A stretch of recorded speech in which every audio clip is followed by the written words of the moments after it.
Assalamualaikum warahmatullahi wabarakatuh. Waalaikumsalam warahmatullahi wabarakatuh.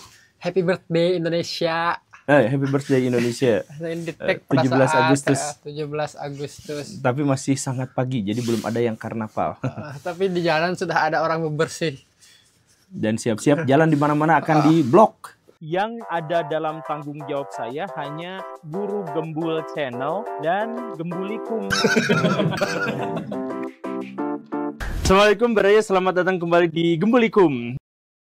Kalau ngomong 17-an itu tuh sejarah karnaval itu dari mana ya Pak? Karnaval pawai gitu. Karnaval pawai itu dari tradisi militer. Jadi kan kalau tradisi militer itu suka baris berbaris gitu kan. Ya kenapa juga harus baris berbaris? Karena mereka itu harus, jadi gini, ini mah rumusnya ya. Orang zaman dulu ketika berperang, mereka tuh bukan hanya butuh jumlah yang banyak, tapi butuh jumlah yang terkoordinir. Jadi ada yang mana, ada yang naik kuda dan sebagainya. Nah gimana caranya supaya mengomando dan bisa terkoordinir? Maka mereka tuh harus membiasakan diri untuk bergerak dalam barisan yang besar. Jadi gak usah ngomong ke satu orang, oi kamu mana, kamu mana, kamu mana. Cukup kamu mana, semuanya di sini satu barisan itu bergerak gitu. Nah karena tradisi militer dari zaman dulu untuk tujuan komando dan tujuan untuk strategi itu harus ada baris berbaris dan sebagainya, maka itu diwariskan sampai sekarang. Parade gitu ya, baris berbaris dan sebagainya itu diwariskan. Nah jadi 17 Agustus itu mencerminkan sebagai perlawanan rakyat semesta. Jadi rakyat akhirnya jadi tentara juga.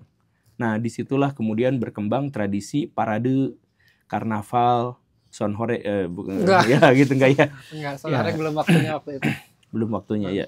Ya tapi begitu ya, ada karnavalnya, ada paradenya. Cuman belakangan karena masyarakat Indonesia itu kreatif tapi sering lupa pada hakikatnya. Jadi si karnaval tuh jadi dipenuhi oleh cosplayer bencong gitu ya, cosplayer pocong gitu. Saya setiap tahun selalu gitu dandan jadi setan lah, jadi apapun lah gitu. Tapi tidak tahu tuh sejarahnya. Oh berarti si PBB-nya mah emang dari dasar militer. Iya, dari tradisi militer gitu. Tadi tuh udah ada lalu lalang tuh bocah sekolah yang mau kayaknya mau upacara. Tapi kemarin, tapi beberapa hari yang lalu ada yang viral tentang PBB. Saya tanyakan dulu, yang tidak berminat langsung pisahkan dulu, biar pisah ini. Yang tidak berminat, jadi yang berminat nanti yang kita ini. Waduh, semuanya. Nah, kemana? Ayo satu orang. Masuk sini. Aduh, kasihan sekali itu ya Bapak tentaranya. Itu tidak berminat jadi paskibra? Iya, ditujuin buat seleksi paskibra. Kayaknya kan kadang ke sekolah nih kamu ke lapangan buat PBB, buat paskibra. Si anak-anaknya udah ke lapangan, entah sukarela atau tidak ya. Tapi ketika tanya kesukarelaannya atau tidak, atau niat minatnya untuk lanjut, mereka keluar semua, hanya satu orang yang dengan setelan rambut juga seperti calon TNI. Ya, memang sih di dunia ketentaraan tuh suka ada gitu. Jadi mereka tuh ada slogan, kalau tidak siap pulang saja, atau kalau tidak sukarela pergi saja. Karena memang di dalam dunia militer itu ya bisa dibilang kehidupannya tuh ekstrim. Urusan hidup dan mati, urusan latihan yang ekstrim dan lain sebagainya itu adalah hal yang biasa. Jadi biasanya mungkin si Bapak TNI itu berasa ngomong sama orang-orang yang mau masuk TNI. Jadi ayo ditagih sukarelanya gitu ya, mungkin seperti itu gitu. Tapi kalau misalkan ada seperti itu tuh menunjukkan bahwa ya kayaknya ketertarikan masyarakat dan anak-anak muda terkait dengan institusi kenegaraan itu surut. Ya kan seperti yang pernah dan sering kita sampaikan, orang bisa komitmen dan mau ada di satu tempat tertentu tuh karena satu di antara 3 motivasi. Karena duit, karena hubungan sosial, karena kenyamanan, atau karena ideologi. Nah jadi ketentaraan itu hubungan emosional pasti nggak akan ada.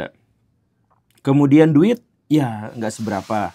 Nah satu-satunya yang membuat orang itu bisa bertahan di situ itu adalah ideologi. Nah itu di situ menunjukkan bahwa kita tuh ideologi itu udah nggak lagi kerasa gitu. Makanya pada pergi aja semua. Kecuali abang-abang pelontos yang tadi itu. Bukan pelontos, abang-abang cepak. Iya. Jadi lucu sih, cuman agak serem juga, agak miris juga. Kan Pak Guru juga tipe orang yang menolak PNS, menolak masuk menolak masuk kedinasan lah pokoknya. Kalau TNI Polri saya yang ditolak ya. Bukan, tapi kalau misalkan bukan kegembulan ya, maksudnya dengan tadi Pak Guru bilang bahwa TNI uangnya juga nggak seberapa, PNS nggak seberapa. Menurut Pak Guru mungkin nggak di masa depan akan ada ketidakminatan juga orang-orang masuk ke pekerjaan-pekerjaan tersebut seperti yang ditunjukkan dari video tersebut.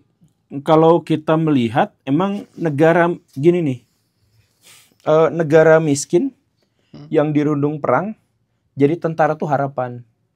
Di negara berkembang, jadi tentara itu nyari tunjangan tetapnya saja. Di negara yang sudah maju, jadi tentara tuh harus dipaksa. Jadi ya kayak misalkan di Amerika Serikat, di Rusia gitu, itu jadi yang jadi tentara tuh biasanya orang-orang dalam tanda kutip orang-orang bekas gitu. Orang yang jadi sampah masyarakat dimasukin ke barak militer gitu. Biasanya gitu. Kalau misalkan di Cina ya doktrinnya masih kuat, tapi sekarang juga peminat untuk jadi tentara dan lain-lain itu makin lama makin surut, makin kecil gitu. Yang menjadi ramai di sosial media di 2 hari ke belakang justru rapat MPR di 15 Agustus, Pak Guru. Apa rapat MPR-nya tuh? Yang jadi sorotan tuh sebetulnya bukan isi rapatnya. Tapi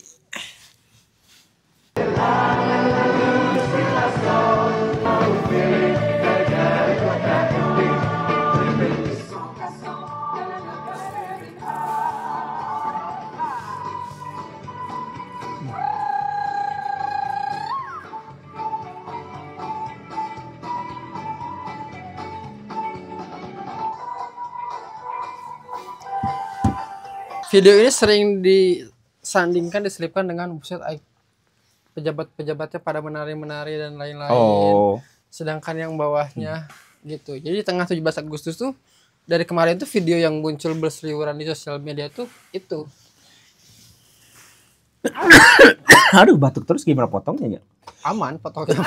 Saya minum dulu atuh.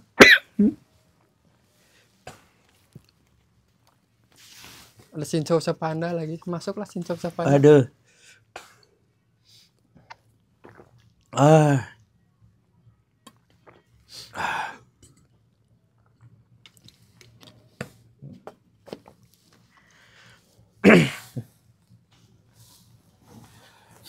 Oke, jadi gini Kang Asep. Sebenarnya kalau ada anggota DPR yang joget-joget itu sebenarnya B aja.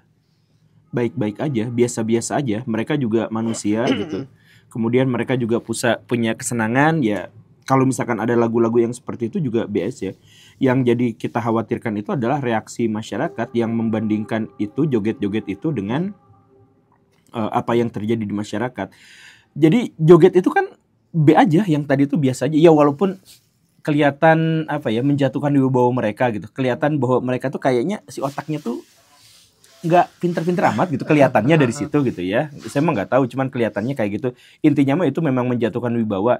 Tapi nggak jadi masalah kalau misalkan joget. Nah, tapi masyarakat melihatnya bahwa si anggota DPR itu sampai sekarang gagal untuk mensejahterakan rakyat, gagal untuk bikin senang masyarakat. Kenapa mereka malah kelihatan senang? Jadi ini adalah kecemburuan. Ini kecemburuan yang asli yang dimiliki oleh rakyat Indonesia gitu. Kok bisa senang kayak gitu berdasi, makanan banyak, gendut-gendut, sedangkan sekian ratus juta rakyat Indonesia kelaparan, kemiskinan, untuk bisa sekolahkan anak aja susahnya luar biasa. Kok itu yang wakil rakyat kita menjadi kaya kayak gitu ya? Kenapa bisa seperti itu? Ya dan lain sebagainya lah, ditambah dengan cerita-cerita dan isu-isu yang berhubungan dengan masih berhubungan dengan kesenjangan. Jadi gini nih, anggaplah dirimu tuh adalah punya perusahaan. Kemudian si perusahaan itu tuh ada direksinya. Nah, bisa nggak dirimu sebagai CEO menaikkan gaji direksi berkali-kali lipat, padahal perusahaannya tuh lagi tekor, Kalau perusahaan beneran ya enggak dong. Nggak mungkin kan? Nah, masyarakat sadarnya di Indonesia tuh gitu. Ada BUMN, tekor. Itu bonus buat direksi dan komisarisnya gede banget. Ada sebuah negara, investornya itu adalah masyarakat. Direksinya itu adalah pemerintah. Indonesia tuh kolaps, Indonesia tuh ekonominya hancur, utangnya tuh gede. Tetapi gaji bagi pejabatnya setinggi langit. Kenapa bisa seperti itu? Kan harusnya direksi itu digajinya gede karena dia berhasil membawa perusahaan ke titik yang aman dan sejahtera gitu kan. Baru dia dikasih bonus. Nah di Indonesia enggak. Jadi yang maling, yang kerja tidak profesional, yang menyalahgunakan wewenang, dia justru mendapatkan gaji yang tinggi walaupun dalam tanda kutip perusahaan yang dikelolanya itu terseok-seok. Nah, itulah yang disadari dan dipahami oleh masyarakat. Masyarakat investor. Kemudian dia menentukan dewan direksinya siapa dalam pemilu. Kemudian si dewan direksi itu bikin kebijakan gini gitu. Gagal semuanya. Tapi dia minta gaji gede. Dan dikasih. Kalau jadi investor di situ, ya kabur aja dari lembaga yang seperti itu. Tapi, nah ini kesulitan. Jadi sekali lagi, yang joget-joget itu gak jadi masalah. Tapi dalam perspektif masyarakat yang seperti itu, bahkan ketika dia senang aja, perasaannya tuh senang di atas penderitaan saya gitu. Kesannya gitu. Padahal asli sumpah itu mah B aja, baik-baik aja, gak jadi masalah. Dia gak melanggar norma gitu ya, gak sambil mabuk gitu kan. Dia lagunya juga adalah lagu daerah, kemudian dia ikut bergoyang di situ. Tapi emang lagu itu tuh lagu andalan kalau di kafe isi untuk penari bersama. Dapat royalti nggak nanti? Alah itu mah tidak tahu kalau lagu daerah mah. Tapi kan di sidang MPR itu yang jadi sorotan, nggak tahu ya kenapa di sosmed itu sorotan itu bukan, saya tuh nyari rangkuman itu apa gitu, rangkuman si rapatnya itu hasilnya gitu. Yang jadi sorotan itu adalah semua mantan presiden dan wakil presiden hadir gitu kecuali Megawati. Kenapa Megawati tidak hadir? Kan diwakilkan anaknya. Yang ikut bernyanyi. Diwakilkan anaknya. Terus yang jadi sorotan juga Jokowi mengacungkan 2 jempol ke Prabowo. Mantap. Ya itu mah B aja kan, bagus aja kan. Jadi pada saat saya mencari rangkumannya tuh di Google tuh apa ya rangkumannya tuh nggak muncul gitu. Tapi Prabowo juga kan kebijakannya beberapa hari yang lalu mengatakan bahwa komisaris BUMN dan direksinya tidak harus mendapatkan tantim. Iya. Tantim bonus tahunan gitu. Jadi ada bonus tahunan entah di kelola Danantara atau apa gitu. Ya saya tuh ya dalam beberapa hal memang akhirnya menemukan banyak kebaikan dalam kebijakan-kebijakan Pak Prabowo. Ya masih banyak hal yang harus kita kritik, tetapi kita juga harus apresiasi ketika beliau itu ya kayak barusan gitu ya. Kemudian memang ternyata ada koruptor yang dikejar-kejar sampai nggak balik lagi ke Indonesia, itu ada ternyata yang seperti itu. Ya kita apresiasi hal yang seperti itu, tapi tetap kita harus kawal pemerintahan kita karena negara ini adalah sebuah perahu besar yang banyak orang yang ingin melubanginya. Jadi ayo kita sama-sama tetap kritis dan mengawal pemerintahan kita. Banyak yang menganalogkan bahwa Indonesia tuh kapal besar yang kalau kita mau ke suatu tujuan tuh beloknya lama gitu. Tidak seperti speedboat. Jadi kalau misalkan mau belok tuh cepat gitu. Misalkan Singapura kecil, dia kalau mau apa-apa teh cepet gitu. Dan Indonesia besar. Jadi kalau mau belok tuh harus lama gitu. Itu pun harus semuanya sepakat mau belok. Iya memang begitu. Itu karakteristik dari bangsa yang besar gitu. Ya, kayak misalkan Cina sama Jepang itu ada dalam satu garis kebudayaan yang sama, tapi Jepang maju duluan. Nah, baru nanti Cina sedikit demi sedikit. Karena ini oper giginya aja berat gitu kalau misalkan negara besar itu. Ya makanya kalau misalkan dalam situasi yang seperti itu seharusnya jangan dulu demokrasi. Demokrasi itu nggak bisa untuk mencapai kemapanan. Nanti kalau sudah mapan berdemokrasi baru bisa dan akan lestari memang di situ.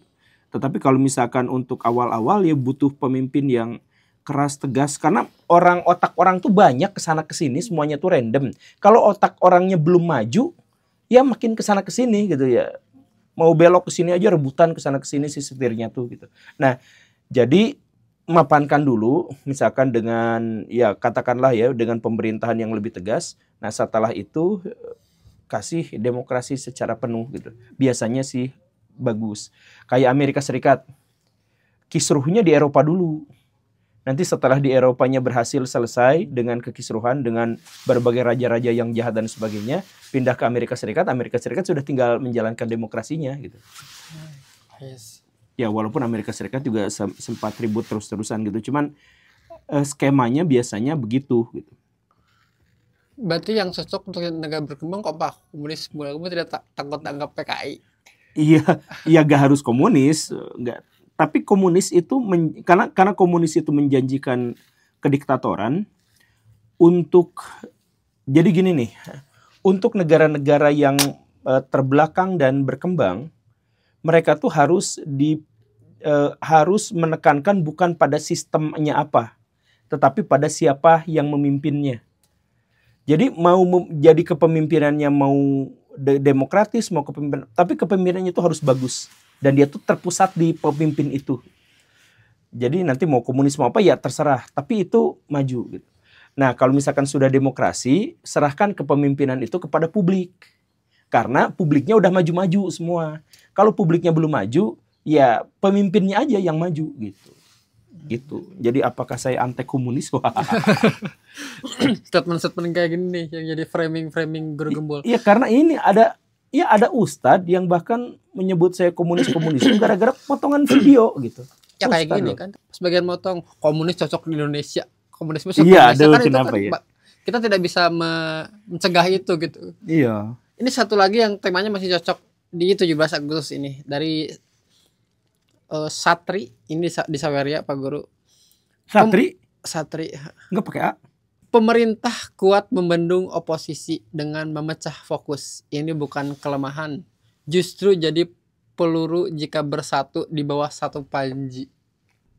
Ya itu tuh yang saya omongin di ini kan, di video yang kemarin. Ya nah pelurunya tuh bisa untuk bagus atau untuk enggak pada akhirnya kalau misalkan semua satu posisi naungan berarti kan. Kan oposisi itu harus kan. Ke si Kang Panji. Enggak, bukan Panji. Panji Tengkorak nih. Panji Tengkorak tayang ada ini film animasi. Pokoknya tonton tuh Panji Tengkorak untuk mengalahkan Merah Putih One for All. Jangan atuh. Kita tuh butuh disatukan oleh sebuah opini yang lucu. Tapi apa? Iya pemerintah itu sekarang kuat. Ya kuat, maksudnya kuat. Tapi dengan si satu panjinya itu, si satu tidak ada oposisi itu kan jadi pada akhirnya buruk menurut. Iya, gak ada oposisi itu buruk. Asli gak ada oposisi itu buruk. Ya karena ya kita tuh butuh pihak lain yang bisa menyeimbangkan kita gitu. Bahasa paling konyolnya mah gini nih. Superman tuh sering gak rame banget ketika musuhnya gak se-overpower dia gitu. Nah, kita tuh itu bahasa yang paling konyolnya gitu. Maksudnya begitupun dengan sebuah pemerintahan, kalau misalkan dia tidak ada kekuatan yang bisa mengimbanginya, dia tuh akan benar-benar terlalu overpower, kemudian menyalahgunakan kekuatan dan kekuasaan itu. Karena kalau misalkan sudah terlalu besar, kemudian merasa dirinya itu tidak ada yang bisa mengalahkan, tidak ada yang bisa mengontrol, ya akhirnya naluri manusia bermain di situ. Bukan nalar lagi, tapi naluri manusia bermain di situ. Bahwa dia akan menggunakan seluruh kekuatannya itu untuk memberikan keuntungan pada dirinya. Ya gitu. Nah, jadi ini pemerintahan yang sekarang itu memang mengumpulkan terlalu banyak koalisi di tengah. Dan dampak buruknya apa coba? Oposisi itu akan tetap ada kan? Nah ini kesalahan besar saya pikir dari pemikirannya Pak Dasko mungkin. Jadi sekarang tuh kita mengumpulkan dalam satu kepemimpinan itu semuanya satu koalisi blek di situ semuanya gitu ya. Nah jadi orang yang ingin menganjurkan oposisi itu gak bisa ngomong kemana-mana. Akhirnya semua partai dalam koalisi itu dianggap sebagai partai yang buruk. Semuanya musuh dari masyarakat. Jadi rakyat yang akhirnya menjadi oposisi. Banyakan sporadis, tapi akhirnya semua partai-partai politik itu relatif tidak memiliki legitimasi. Jadi kalau misalkan dia mau kampanye, mau apa ya hanya elit-elit mereka aja yang bisa ini gitu. Si rakyatnya mah udah sudah bosen sama partai-partai politik, semuanya sama kayak gitu. Jadi ya mendingan ada satu orang yang atau satu pihak atau satu partai politik yang sedikit mah jadi munafik gitulah. Saya jadi oposisi ya pura-pura kayak gitulah, minimal kayak partai gitu. Partai apa nggak ada ini? Apa? Partai apa yang oposisi sekarang? Iya, yang tidak masuk ke pemerintahan kan cuman partai itu. Ini atau untuk penutup, secerca harapan di kemerdekaan Indonesia ini tuh apa Pak Guru yang bisa yang ada di benakmu? Secerca harapan untuk di Indonesia bisa nih, meskipun kita tuh selalu dibombardir dengan kelakuan-kelakuan pejabat yang aduhai. Saya tuh bilang bahwa saya tuh nggak pernah putus asa dengan Indonesia, walaupun kritik saya tuh tajam, tapi saya tuh berharapnya besar. Secara harapannya itu jangan lihat di media. Dirimu ngerasain nggak? Ketika dirimu nraktir temen, dirimu tuh masih senang, ada perasaan senang. Masih. Dan semua orang tuh masih seperti itu. Artinya bangsa Indonesia tuh masih manusia. Masih ada fakir miskin yang dibantu masih ada kan? Ada orang yang kecelakaan di jalan masih ditolongin kan? Masih. Iya. Ada pejabat yang pakai strobo, di jalan arogan. Kemudian ada pendekar yang berani menghentikan itu walaupun dia sipil, ada kan? Ada yang seperti itu. Jadi masih banyak sekali harapan kita. Karena masih banyak orang-orang di luar sana tuh yang berbudi, yang baik, yang punya pikiran yang lurus. Masih banyak yang seperti itu. Dan di DPR misalkan yang katanya kacau dan sebagainya, ada di antara mereka tuh yang masih baik. Ada di antara mereka tuh yang masih bisa menyampaikan aspirasi dari rakyat. Ada. Di pemerintahan ada dan sebagainya juga ada. Nah, yang paling penting buat kita itu sebenarnya bukan membuat semua orang di Indonesia, bukan semua pejabat di Indonesia itu baik. Tapi bagaimana caranya agar orang-orang baik itu menjadi kuat. Gitu. Orang baik tuh di Indonesia tuh masih banyak. Harapan kita tuh masih besar, masih luas. Kita tuh masih jauh dari pecah belah, kita tuh masih jauh dari kemiskinan struktural untuk seluruh lapisan gitu dan lain sebagainya. Itu tuh kita tuh masih kuat, masih ada. Dirimu masih bisa makan dan minum kan? Masih dari rezeki yang halal kan? Masih betul. Bisa kopi. Ya, jadi lihat realitas di sekeliling itu masih banyak sebenarnya hal-hal positif yang menjadi manfaat, yang menjadi harapan buat kita. Coba dirimu kan tadi misalkan masih melakukan hal-hal yang baik, masih punya hati nurani. Coba dirimu jadi pejabat misalkan dan masih mempertahankan hati nurani itu. Bisa aja kan? Nah, jadi terus-terusan kritik, terus-terusan hajar orang-orang jahat, tetapi jangan pernah berputus asa. Gak pernah ada kejadian satu negara orangnya jahat semua tuh gak ada kejadian. Selalu ada harapan selama orang-orang baiknya kita kasih kekuatan. Jadi buat Baraya yang di pemilu nanti dan sebagainya yang nyoblos orang-orang jahat, nah itu tanggung jawab Baraya. Tapi percayalah masih banyak orang-orang yang baik. Oke. Mungkin cukup untuk hari ini Pak Guru. Sampai jumpa besok. Assalamualaikum warahmatullahi wabarakatuh. Waalaikumsalam warahmatullahi wabarakatuh.